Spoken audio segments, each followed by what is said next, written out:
সবসময় তো ইসলামের বিরুদ্ধে একটা অপশক্তি ছিল। ওই যে দেখেন নাই 28শে নভেম্বর ডক্টর জাকির নায়েক বাংলাদেশে আসতে চাইছিল, এই প্রতিবেশী দেশ অবজেকশন দিয়েছে, তার নামে জঙ্গি তকমা লাগাইছে, তার নামে অর্থ কেলেঙ্কারি তকমা লাগাইছে।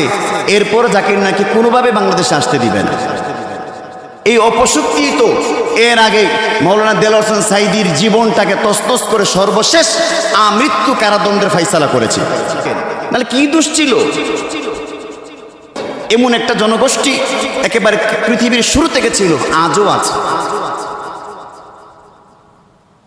এই অপশক্তির কারণ, এই অপশক্তির মূল শত্রু মৌলানা মিরাজুর রহমান আজহারিও না, মৌলানা মামুল হক সাহেবও নন, ডক্টর জাকির নায়েকও নন।